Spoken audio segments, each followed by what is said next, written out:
Hey Bible lovers, I'm Tim Nichols and I'm here to bring you your Nichols Words, and today we're going to talk about the translations that I've read. Now, depending on how you count translations, whether you count each update of each translation or if you just count a translation within its own group like the ESV 2001, 2011, 2016, if you count that as one translation, it kind of reduces the number for me, but I'm going to go ahead and go over it for you. Right now, I'm currently reading the NRSV. Now, this has an update coming up in 2020, so I am reading the one, it's somewhere in the 90s when it was translated, and I am just finished with the book of Esther, and I'm actually reading the Catholic version, so I'm reading the Deuterocanonical books. I've read all the, what the Protestants would call apocryphal books, and I am in the Psalms right now, and I had some issues early on, but it's kind of smoothed out, and I'm getting used to it, and so far, so good on this one. The next translation I tend to read this fall is the NET. And I know nothing about this translation. I haven't studied that or anything, but I do know the Full Notes version is really popular and really good. So I'm going to be reading this one next, and I'll be doing a review on that. So anyhow, let's start with the translations I have completed. First of all, I have read the New King James. I'm actually going to be preaching out of this one next year, so I'm probably going to be reading this again starting at the beginning of the year. I really enjoyed it because it updates some of the words that are difficult in the King James, but it still gives you that King James feel. So enjoyed this one. And of course, I have read the King James. The King James is the translation I read when I got saved.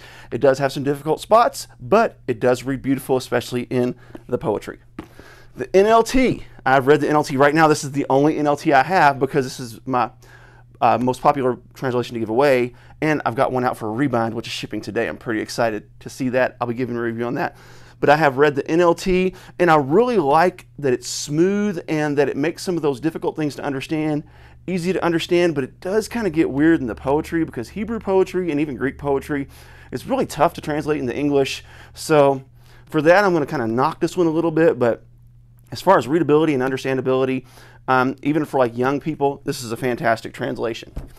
The NIV 1984. Now, I have not read the 2011 NIV, but I have read the 84. It was what I read immediately following the King James, so it was a bit of shock to my system. And it's also when I first learned about textual criticism and the missing verses and all that stuff. We talk about that in another video on More Than a Nickel's Worth. I'll probably link that in the description for you. But anyhow, I did enjoy this translation. The HCSB. Now, I've also read the CSB, and I'll talk about that in a second. I'm going to count these as two translations just because it was a bit of a philosophical change, even though it's kind of in the same vein. So the HCSB, I really like. I like its use of Yahweh, even though I consider that kind of a misnomer because Yahweh really isn't, it's not known how to say the Tetragrammaton, but I still enjoy the use of Yahweh in this. And I love how they try to stay in that kind of sweet spot from literal to paraphrase. The HCSB, or the regular CSB, now I love this one. I've not read the 2020 update. I've only read the one before that, and I really enjoyed it. I like it. I love the optimal equivalent approach. And to be honest, as far as translation, this one's probably the best. The poetry does have some non-poetic feels to it, you know, like word order and different things, but I think this one strikes the best balance of all the translations I've read, so really good. Now, I'm not going to count this one because I only made it to Jeremiah. This is the MEV. This is considered like an update to the King James, and it's due an update. There were some typos in here, and I just really found this one a struggle to read. So I did not enjoy this one, though there are some people that really like it. And then there is the NASB 2020, which I just read earlier this year. I liked it. I really did. It kind of reminds me of the CSB and the NASB 1995, if they kind of had a baby. That's kind of what this reminds me of. And then, of course, I've read the 95.